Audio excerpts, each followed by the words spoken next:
Hello, and a very warm welcome back to Widowed AF. You're here with me. I'm your host, Rosie Moss. I'm always here.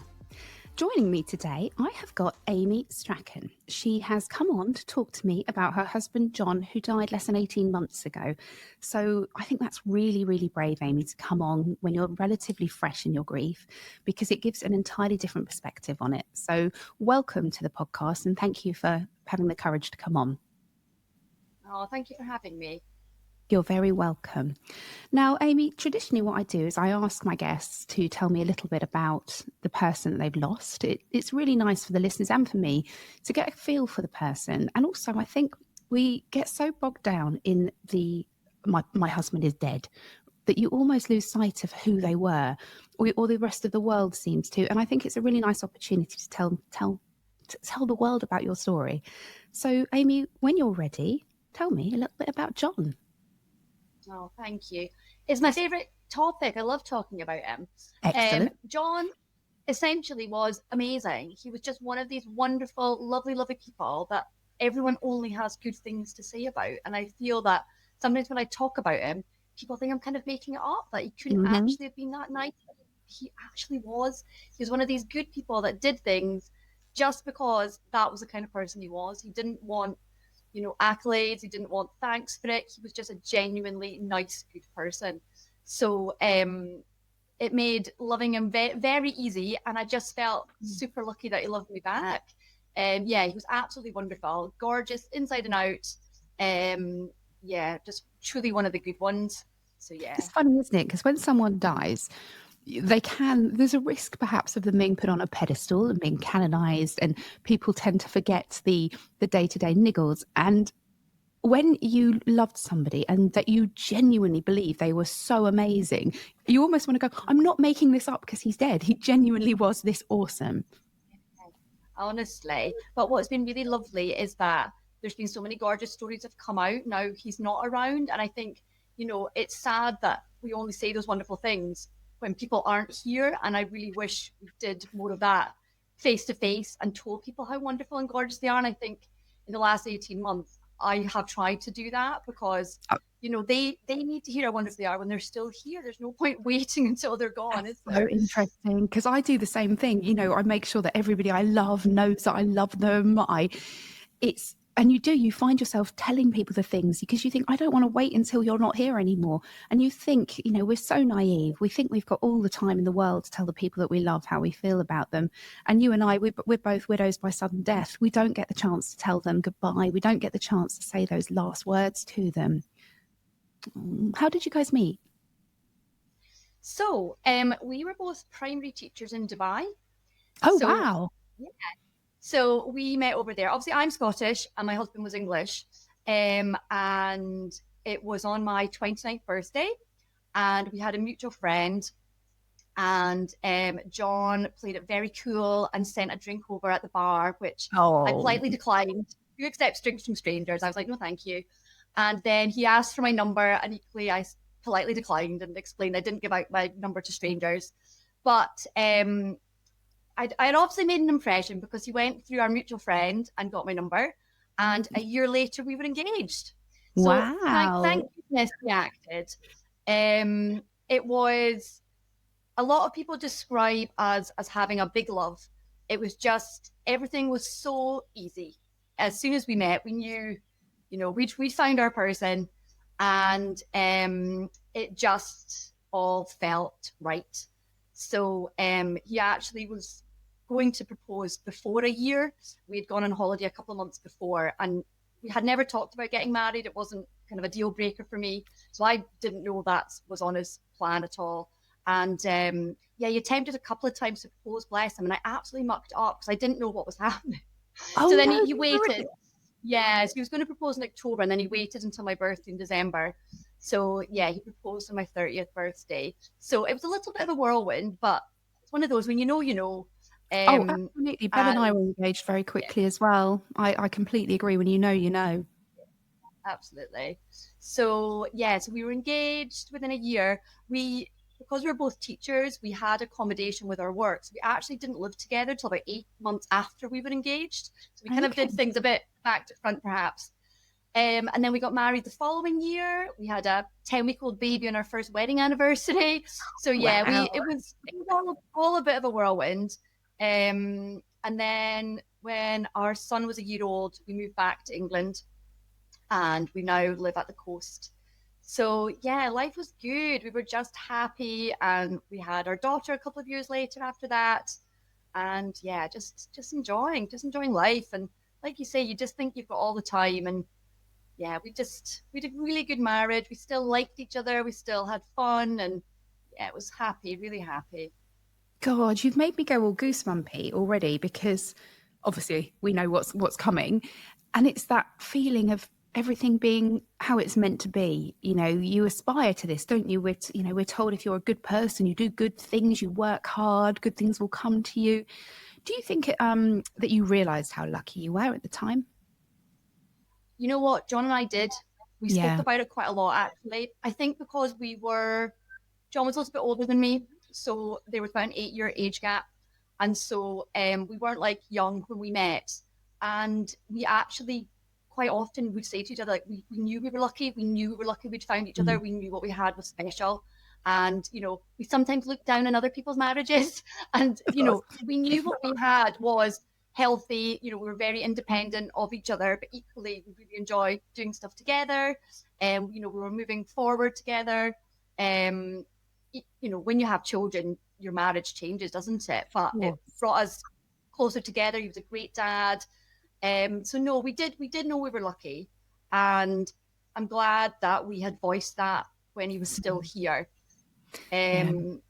Yeah. Because it's easy, isn't it, when you're living with somebody and raising children with them and working, to get, like you say, bogged down in the sort of nitty gritty of Oh, day-to-day life. And you know, yeah. all marriages, you spend quite a lot of time frustrated with each other. But Ben and I, we had a 6-month-old, so we'd just kind of come out of that hellish newborn period. And I can remember saying to my mum, I'm so lucky. I never thought my life would turn out like this. Oh, spoiler. I know. And I think, having met quite a lot of widows over the past 18 months, like, they all seem to have really good marriages. And it's like, Yeah, why? it's weird, isn't Why? it? Why What, are and they doing? yeah, and there's so many, like we say about other people's marriages, we don't like to cast aspersions, but you can see that people are in destructive, abusive, horrible marriages. And you're like, why my husband? Why mine? Not fair, is it? No. So, so tell me what happened, because I have the very bare details here. What happened? How did John die? So on every level, it's a horror story. Mm. Um, John turned 50 on the 19th of April, and I'd surprised him with a trip down to London. So we were in London for his birthday, and we came back on the 20th. Good, happy. The house was full of birthday cards, birthday presents, with my parents staying because they were looking after our children. John was, I think, very aware. He was a little bit older than me, so very active, very healthy, looked after himself.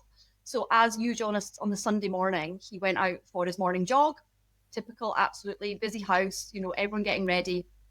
And he came back into the house, and he said, "I've got a pain in my chest." But he was still walking, talking, normal. So I was like, didn't think anything of it.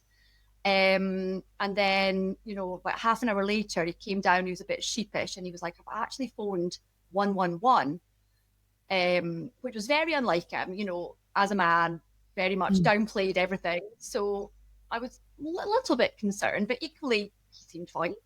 So a paramedic came, ran all, blood pressure tests, checked him over, and again, clean bill of health, absolutely fine, but suggested, if he was worried, we could take him along to the local hospital, which we did. So I drove him. Again, weren't overly concerned, just thought, maybe he'd overdone it. So because he was still walking and talking, he wasn't even in A&E. He was just like an outpatient sort of thing. So he was in there for about 8-9 hours. And again, they kind of had done check blood pressure, done chest x-ray, like they were, doing all the things. And then there was kind of chat, maybe it was like a heart murmur, but nothing to get worried about. He was still fine. I came home, left him there, had to bath the children, get them to bed, still had to be a mum. And, Normal his stuff. messages, yeah, like, it was busy as a family. And his messages to me are, I'm really sorry for wasting your Sunday. Like, I'm so, and I was like, oh, it's fine, don't worry, I'll be back. And then I went back to the hospital, and by this point, it's about 9 p.m. So they finally ran a CT scan, and it's something called an aortic dissection. It was totally new to me. I kind of knew aorta was to do with the heart, so I knew that doesn't sound great. Is that where they inject iron? No, it's not. I think it was like a full kind of body scan, Right. to see it. An X-ray wouldn't pick it up because it was an organ. But basically the aorta had torn and blood was seeping. And the statistics are 40% die immediately from this.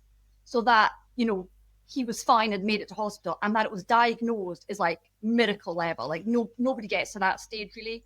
And it gets misdiagnosed all the time because it just presents itself as like initially a sharp pain when it tears. And then John was describing it as like pain down his arms. So it quite often gets written off as, you pulled a muscle, or people get sent away all the time. So that the hospital got to the stage of diagnosing it is quite rare, to be honest. But as soon as it had been diagnosed, there was a real shift in his care. Immediately, there was a nurse on each arm checking his blood pressure. Immediately, an ambulance had been called. Obviously, we hadn't told either family what was going on. We didn't want to worry anyone. So then I had to make a call and explain he was being transferred for immediate open heart surgery. So it was a lot. The doctor was lovely, and she was like, do you have any questions? By this time, obviously, I'm already crying. And it was just, I asked what the recovery time was, because I said, I don't know what to ask. So, they said obviously weeks, but they kept reassuring us, John's young, fit and healthy. He's young, fit and healthy. And that's what they kept saying. So John was very calm as a person. So he was reassuring me, which is so his personality. So he immediately got transferred by ambulance to a hospital in Newcastle, because thankfully we've got excellent hospitals close to us. I drove home to pack my hospital bag. Thankfully, my parents were here for my children, because my dad drove me to the hospital. So by this time, it's 11:30 at night. By the time I reached the hospital, John was already prepped for surgery. It was really that quick, because it was life or death. We understood the risks, but equally, if he didn't have the surgery, he was going to die. So there wasn't a choice. Our last words to each other were, we loved each other, so I've no regrets in that respect. We said we loved each other all the time. So even if we hadn't said that, like we knew that, but those were our last words to each other. And, all the staff were reassuring us that, this is fine. The surgeon's done this weekend already. Don't worry. He's young, fit and healthy. So then surgery was obviously massive. So I was at the hospital till about 5:30 in the morning or something. There was a shift change during the surgery. It was so long. So the nurses came out, and again, they were reassuring me and saying, like, John's last words were, he was talking about the children. He was talking about me. So like those were his last memories. So he came out of surgery, and the surgery was successful. They'd corrected the tear and, just sent us home sort of thing. And that they would try and wake him up during the day. So this was now into Monday. So I came back, had a shower, as you do, paint the smile on your mum's face, took the children to school, explained to the children, Daddy's in the hospital, it's fine, he's sleeping, like downplayed it. And, I said to other adults in the family, like, I don't want people coming to the house. I don't want to concern the children. We're just making this calm, normal. And so later in the day, because John was in like high dependency, there was a nurse on his bed. So if I phoned, it was the nurse that answered specifically for him. So I phoned, and they said they had tried to wake him up, but he was thrashing. So they had stopped, and they would try again later. Then later in the day happened, and I phoned again, and they'd said they'd tried to wake him, but they had noticed that one side of his body wasn't responding. So that was when the mention of a stroke was first suggested. And obviously, you know, Mr. Google, so immediately, but, you know, strokes there's a spectrum. So I eventually got to see him later on Monday, and it was really traumatic. He was hooked up to absolutely everything, wires, cables. You know, he had obviously a massive scar because he had open heart surgery. Again, there was kind of mention of a stroke. They hadn't been able to wake him up, but they would know more once they'd done kind of a brain scan. So yeah, it was really upsetting. So came home. So this is now Monday night. So eventually got to bed Monday night, you know, strung out, hadn't eaten, you know, not looking after myself. And I got a phone call that woke me from the hospital about 11:30 at night. They had done a scan. It was a massive stroke. And basically it was worst case scenario. So again, the doctor said that they might have to transfer him because basically his brain was swelling. So if they didn't remove his skull, he was going to die. Oh my God. So I was awake in the house, just had this call, and I was like, so I went and I woke up my dad. I was like, I've just been given this news, like my husband's not going to be okay, basically. What do I do? Like, like, there's no guidebook, nobody, like, I don't know what to do. So next day now, and again, took the children to school, everything's fine, daddy's sleeping, don't worry, you'll be home. How old were the kids at this time? My children were 6 and 8, or our children were 6 and 8, little. So my daughter was in year 1. Yeah, really small children. And they really wanted to see him. And I was just like, you can't. And I think when they're bigger, they'll understand that decision. And I stand by all my decisions, and they were appropriate at the time. But they were angry with me. And that's really hard. You know you're doing the right thing, because I knew how upsetting it was for me to see John, because he didn't look like himself anymore. So the next day he got transferred, and they again had to do another massive surgery to move half of his skull. God, even the thought of him being there. I know. It's just like, you know, my world was just unwinding in front of my eyes. It was just, every step of it was a horror. So by this time, obviously, you know, I've had to let the family know, like, this is now, like, John's going to, you know, if he survives, he's going to be really different. Like, this is life-changing, what's happened. So John's one of 4, and we've got a really close family. I'm very lucky, and I knew I was lucky before. So by this time, members of his family had gathered at the hospital. And again, I had to leave to go and get the children, to do my little pretend smile. And I'd said to the doctor, like, whatever you need to tell me, you can tell them. But the doctor phoned me, he's like, you have to be here. I can't share what I'm going to share, basically. So, you know, that told me it was not going to be good news. So went back to the hospital, and the consultant was incredible. Like, what a terrible job. So I was with his brother and his sister, and he started with, tell us about John. So we were all like, oh, he's amazing, and he surfs and he cycles and he's really active and he's got this great job, he's a consultant. And the doctor was just like, so, you know, if John wasn't able to communicate, if he was in a care home having everything done for him, you know, would that be a life for John? And we're just like, definitely not. Like, that can't be how this story ends. John and I never, like, talked about death. Why would we? Like, we were in our 40s and just turned 50. But I knew that what we had talked about was that was not what either of us wanted. We didn't want lifelong care like that, where you're being kept alive but not living. And for me, there's a real difference. So I was just like, definitely not. Like, that can't be where we're going here. And because of our decision, obviously the nature of his care changed. So, but again, the doctor was like, he's young, fit and healthy, so this might not be quick. So again, I was like, I can't tell the children your dad might die, but it could be days, weeks, or he might, come round again. Like we didn't know.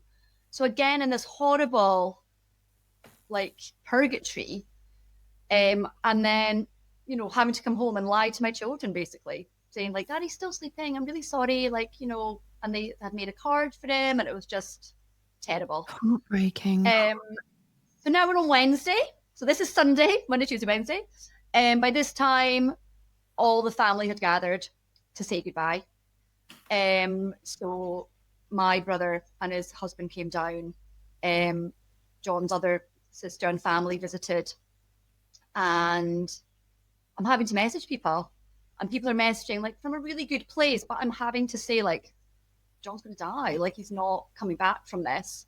And obviously, the last message they've sent to him is happy birthday. And he said, oh, I'm in London, I'm having a great time. And now I'm saying, 3 days later, actually, he's going to die. So, and having to be the person that tells everybody as well. That's a role that people don't necessarily think that we have. And especially, and I am comparing to my story a little bit, but because Ben wasn't legally dead, he was missing. And John isn't actually dead, he's going to die imminently. You have to be the person that makes a phone call and almost kind of, how a doctor calls time. I felt like I was that doctor going, okay, he's dead now, and having to tell people. And then you have people, then find yourself managing other people's responses whilst you've absolutely no clue what the fuck you're doing anyway. I'm so sorry. It sounds horrendous. And I think, like,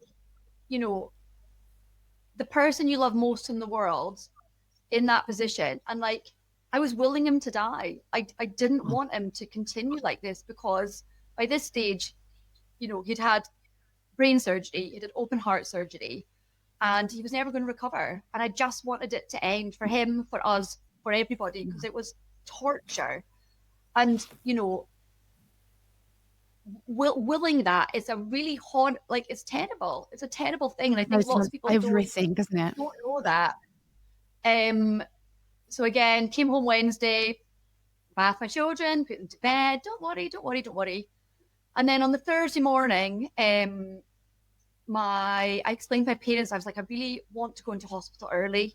And the day before, we'd had to wait for, hospital rounds. And so they were they didn't understand why I wanted to go in early, but I was like, I feel like I have to. So we arrived at the hospital quite early. My dad was still parked in the car. Me and my mum were in the room, and they had put Heart FM radio on really close to his head. And I was like, oh, he would hate this. He would absolutely hate this. So I was like, can you please turn that off? Like I know my husband, like, we absolutely hate this. So I've taken his phone and I put on his music. And I was like, right, that's a camera atmosphere now. And basically within about 20 minutes, he took his last breath that morning. So I was with him. But I'd never seen anyone die before. So, it was me and my mum alone in the room, and I went and got the nurse, and I was like, I think it's happened.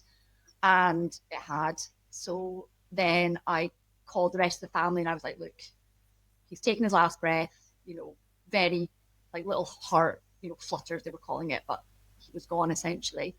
So then his family were able to come and say goodbye. And then I had to come home, collect my children, and change their world. So watching my husband die and then telling my children that their dad was dead in the same day. And like, nobody tells you what to do. I was Googling, how do you tell your children? Do you have to use the word die? No ambiguity, no sleeping. Terrible. How did you tell them? I realise this is quite difficult to talk about, but I didn't want to collect them from school early. I wanted them to have a last normal day before the world imploded. And I knew that because it was me giving the news, that was always going to be, on my shoulders. So I had to go walk up to school, stand in the playground. I had headphones on, sunglasses on, and I was just like, nobody speak to me, because I have to tell my children first. I was like, I can't speak to anybody. I have to tell them first. So we came home, and I'd kind of in my head naively hoped that they wouldn't understand. And in my head, I was like, oh, they'll probably listen to me and then go on their iPads. So, I sat with the children on the sofa, and I was like, I explained, and I was like, I've got to tell you about Daddy. And my son was 8, and he was like, I think I know what you're going to say. And I was like, I don't think you do, sweetheart. So yeah, I had to say, Daddy died. And their cries and wailing will genuinely haunt me for life. I know. And I'm thinking that, so were they 7 and 5 at the time? It was 6 and 8. 6 and 8 at the time. So my boys 7 and 5, so very similar ages. In fact, Monty was very nearly 8. And that noise, honestly, it sets the hairs on my face up, just thinking about it. Yeah. And the boys asked me about the noise not that long ago, because they must have heard me mention it. And I said, I can't tell you that noise. I can't describe that noise to you. And I really hope you never hear it, because to hear that noise coming out of the, oh God, you're setting me off over here, Aimie. But to hear that noise coming out of the people that you swore to protect, to shield from harm, to love, and to know that you haven't caused it. Of course you haven't, but you've delivered it. And I don't think anybody, unless they've been in that situation, can imagine how utterly, utterly awful it is. Definitely not. And they surprised me with how mature their questions were. Immediately, my daughter was 6, but she's very aware. She was like, does that mean I don't have a daddy now? And I was like, well, you have a daddy, but he's just not here. And she wanted to know details.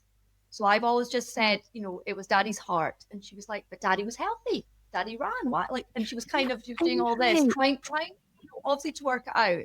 And my son was immediately to practicalities. He's like, well, if we don't have a daddy, then we don't have Daddy's job. Then are we going to money? And that's where his brain went. And I was like, wow, what? So yeah, it's interesting, isn't it, where their minds go. And I'm thinking of your daughter really here as well. He was healthy. It's that bargaining, but he was healthy. That's not fair. And how do you explain? If he'd been a heavy drinker or very overweight and had health problems, then there's an explanation. And I think that's the thing, when there's no explanation and children deal in certainty. For sure. And that's the thing. John was healthy and fit, and did all the things, did all the right things, and still this terrible thing happened. So so I delivered the news to the children, and now when I hear them laugh, I always remember that moment, thinking I'll never hear them laugh again. So I do not take it for granted ever. I'll never hear them. I'm writing that down actually, because that is really powerful. And I don't know about you, but my boys, so my daughter was only 6 months, so I sort of leave her out of this conversation really, because she was always immune. I mean, we know that on a cellular level they understand, but the boys, so they were told, I told them, and then we cried, and then I think I must have had a shower. Maybe not, I wasn't showering at that point, but I did something. And I came downstairs and they had their Harry Potter clothes on and they had their wands and they were playing like nothing had happened, right? And I can remember thinking, what's wrong with you two? Why aren't you more upset? Of course, we now, when you go through this, you understand that children process grief very differently. They dip in and out of it. But it's quite easy, I think, to think that children aren't grieving because of the way they portray themselves to the world. That, in fact, we talk about masking. The kids are actually far better maskers than us when it comes to grief. But to hear them laugh again, to know that they haven't been completely destroyed by it, laughter, it's a really powerful thing, isn't it? I think I'm at pains to remind people that they have always lost their dad, even if they are laughing and appear normal, whatever that means. They always carry this grief. And I think it really annoys me when people write it off. Oh, kids are so resilient. Yeah. They don't need to be. I don't want them to be. They're allowed to scream and cry and throw things. I want to do that. Just don't write off their grief. And that really irks me, that just because they are, settled and not crying all the time, that doesn't mean they're not carrying it. And Yeah. I think that that's something that we're so dismissive really annoys me. And I Yeah. think schools have a lot to do because, my children, fit in. You wouldn't pick them out as, having gone through this terrible trauma, that they kind of, it just gets, well, that was last year, Yeah. and I read something that's on not Facebook obviously. today on a widows group, and it was a woman whose child was having a lot of difficulty at school. And she'd said to the school, her dad died when, and they'd said, yeah, but that was, I can't remember how many years ago off the top of my head, but that was 7 years ago. And I just thought, Stupid. oh, sorry, time limit is there. Okay, all right. Isn't that crazy? Because it will Oh, impact honestly. them. And I feel very strongly about the idea it's not going to define my kids. Their dad died, No, no, it's no. terrible, but it will impact them forever because Absolutely. How can it not? my eldest, Absolutely. And it's 7.5 years ago, and he said airports are really difficult because you see loads of dads helping the kids. And I was like, I never even thought that airports would be triggering for you. I know. And I think that's the thing. And I agree what you're saying. Like, it won't define us, but we're always going to carry it. You know what I Yeah. mean? And the my relationship with the children has definitely really changed, and their relationship with each other has definitely changed. They need to be physically close. I've noticed. And yeah, I don't know. I always feel like I'm living, what would our life have been like, or what Yeah. would our relationship be like, and what are we like now? And maybe that's because I'm still quite early on in grief, I that still do I'm it. still kind of in that comparing, like, what would it be like if he was still here? And it is that comparison, and you just don't know. And I suppose there must have been a point during this process when you've had to tell the children their dad has died, and your son's asking questions about finances and things like that, really grown up stuff actually. At what point did you sort of look around and think, oh God, it's just me, like everything rests on me now? And I happily say it's an honor to look after my children and raise them. They're incredible, but it's also an enormous responsibility. And at a time when your heart is broken, how on earth did you kind of step up, as it were? My parents live about 5.5 hours away, but because they had been here anyway, they stayed with me for the first month.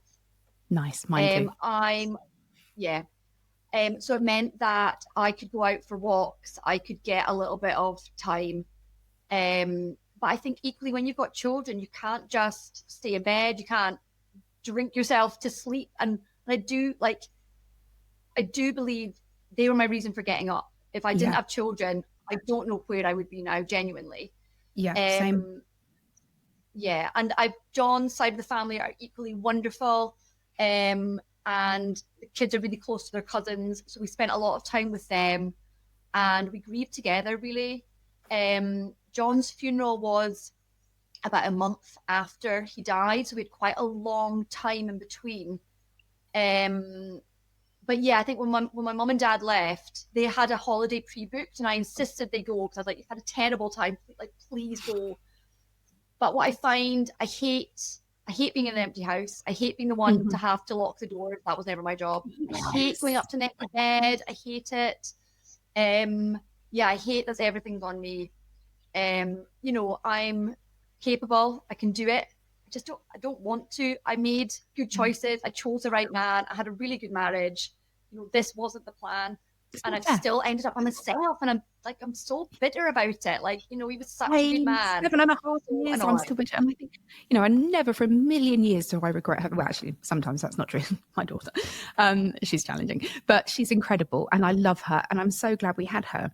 But would I have chosen to have a third child knowing that I'd be raising them on my own? If I'm honest, probably not.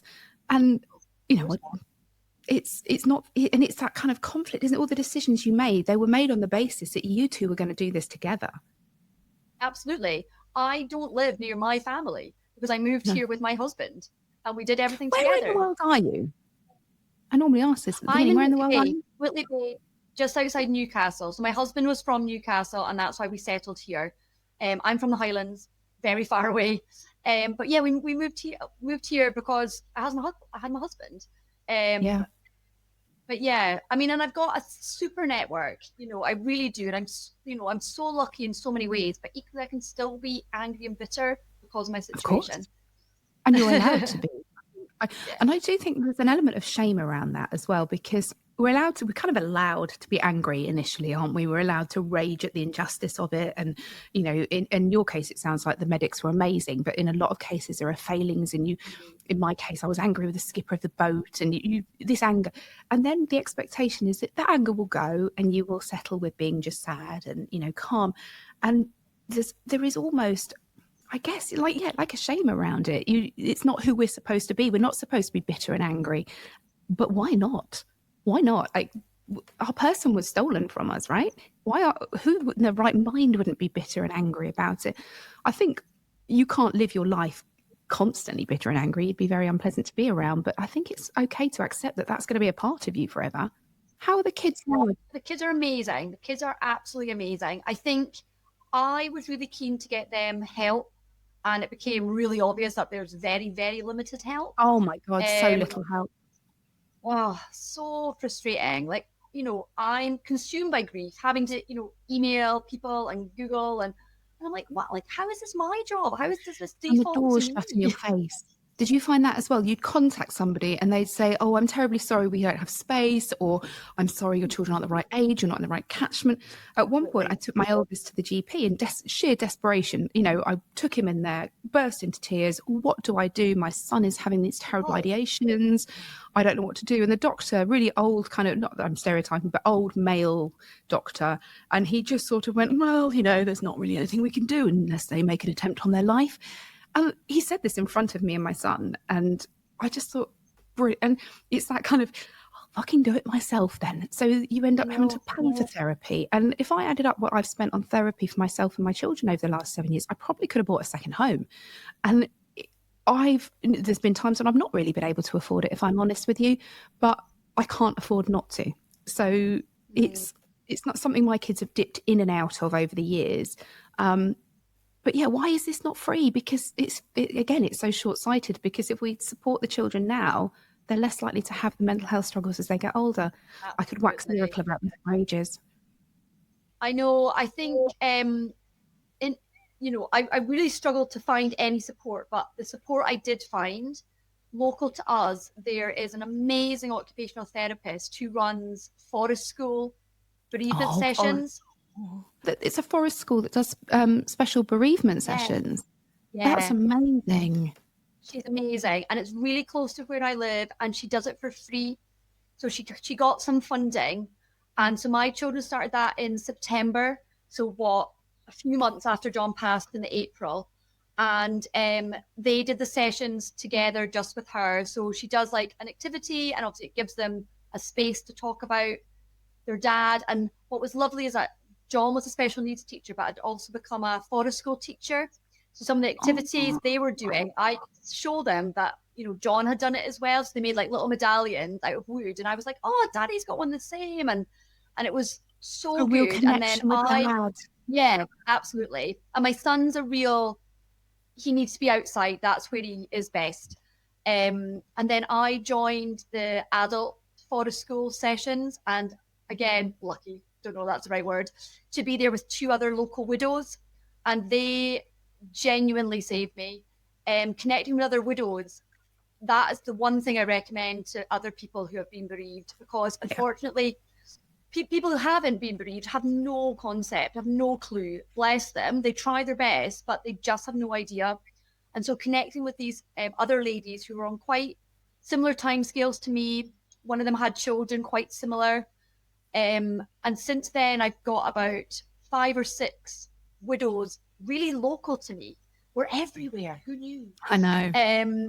And we still see each other now. So at the weekend, there was a family session. So there was lots of children. And again, they've all lost a parent. So, it's the normal conversations. It's bizarre. We're just visiting the grave, or we're just going to the blah, blah, blah, blah. We've made this memorial thing. And, it normalizes. Yes, it does. Yeah. And it stops them, because especially children, the idea of being different to your peers, right? Horrible when you're a kid. And so we talk a lot about us needing to find our tribe. And I'm so glad that you did, because same, it's the first thing I suggest to people is find some other widows, because you need to talk about the weird stuff. You need to talk about the widow's fire. You need to talk about the anger, the risk-taking behaviour, all the things that make you feel even more of a freak. If you've got some friends that get it, it dissipates. But kids too. Kids need to know that they're not the only ones. Mine did a workshop called Holding On, Letting Go locally, which is where they go and do activities with bereaved children. And I went with the parents, and it was incredibly, incredibly helpful. And you reminded me then that my son Hector used to do forest school. He had every other Friday off school, and you had completely, your brain. I couldn't even remember him doing that. But how wonderful that somebody has set up this resource for free as well. She's There's some really good incredible. people out there. Oh, honestly, and I think that's become really apparent the last year and a half. That there's amazing people doing amazing things, and people I would never have met if I hadn't experienced this terrible thing. So, when it first happened, couldn't possibly think anything positive would come out of it, but there has been, and I think that I can recognize that shows how far I've come. Like, I've met amazing people, and I'm so grateful they've come into my life. Because like you say, there's so much you want to say, but you don't want to be judged for it. I always worry I'm boring people who aren't widows, whereas my widow tribe, I feel like any time, day or night, I can message and say, I'm really struggling, or, this is really shit. I don't want to do this anymore on my own. I'm fed up of being the taxi driver, the cook, the shopper, everything to everybody all the time. It is exhausting. And I think people don't get it. And I've got lots of lovely friends who are single parents, and they get it to a certain extent. But they do, there is an alive parent. He might be a bit of a shit dad, but he's there, and they do have some respites. And I think, not that I'm wishing time away from my kids, but it is difficult when it's just you all the time. Did you manage to go back to work? I was kind of self-employed, so we've got a couple of Airbnbs, so I was able to maintain them during everything, because my initial knee-jerk reaction was to just like close everything down. But then I was like, actually, this is our only source of income. So I managed to maintain that around the children. I'm a primary teacher, so I do a little bit of supply work. And so I've been able to maintain that. And I then set up the new company. That was what John and I had planned to do. Yes, I had a look at this. It's called Whitley Rocks, isn't it? Yeah. Yeah. So we obviously live in Whitley Bay, and we have holiday lets. So we know that there was lots of visitors coming to the local area. And then a couple of years ago, Whitley Bay was ranked in the Times best places to live or something. So there was a real publicity around Whitley Bay. But I realized that there wasn't any social media for Whitley Bay. So I kind of set that up. And then we kind of linked to that, realized that there was no specific brand linked to Whitley Bay. And whenever we travel somewhere, because my husband liked to surf, he would always buy the local hoodie or t-shirt or whatever, and as a memory thing. And we were like, well, there isn't one for Whitley. That's absolutely missing a trick. So my wonderful sister-in-law, she helped us out. She does marketing. So we had kind of decided on a name, and then we emailed a graphic designer.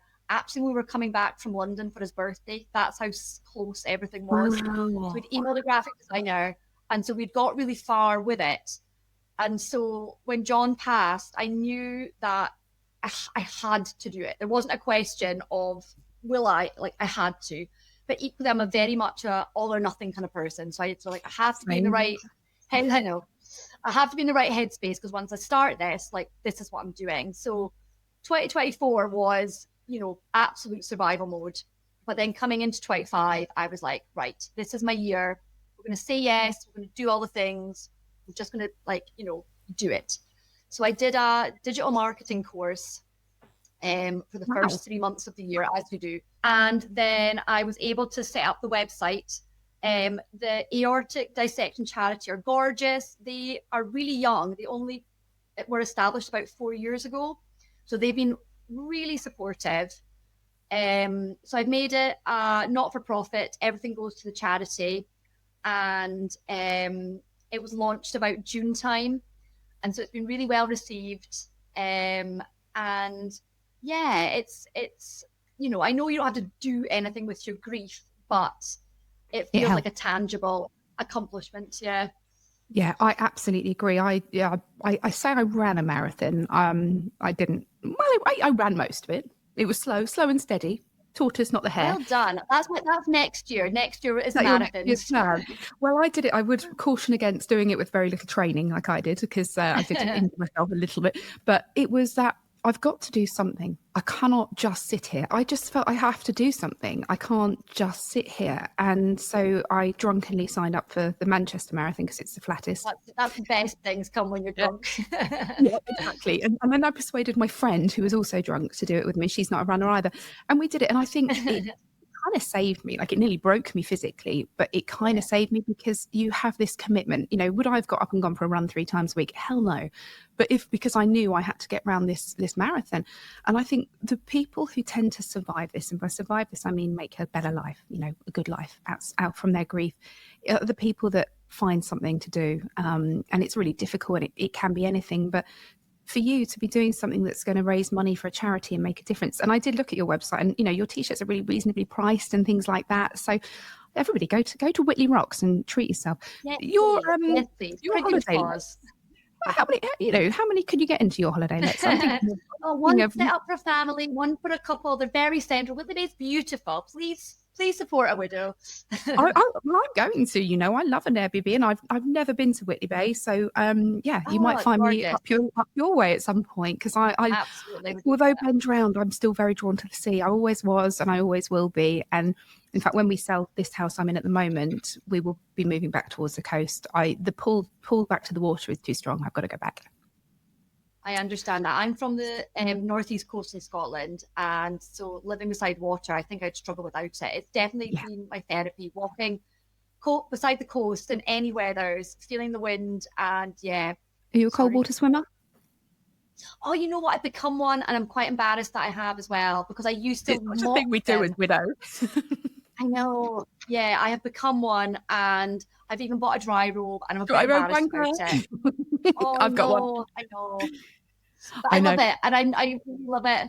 And again, started that with my widow friends. But yes, I think I'm doing things I would never have done before if John was here. And I'm very much like, life is so short. I just want to scream at people, like, stop talking about things and just do it. Like, you think you've got all this time, but life is shorter than you think.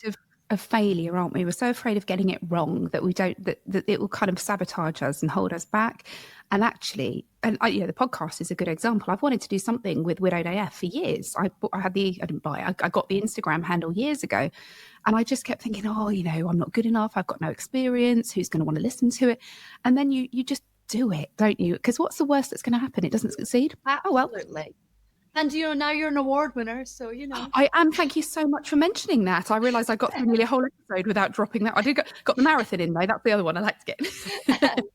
Yeah, I know. It's incredible, isn't it? It's I think I'm still in shock, really, because nothing has actually changed. I still got home from the awards, had to put the kids to bed and get up in the morning and do the school run. But I think it's really powerful and sort of indicates that widow voices are being heard now, which is kind of the whole purpose of it. So what's next for you, Aimie? What have you got? What's on your agenda? What are you going to do? What's next? I think just keeping busy. So yes, I did a half marathon this year to raise money for the aortic dissection charity. John and I had run it together, and we both said we're never going to do this again. This was terrible. But equally, when you become widowed, you say yes to all the things.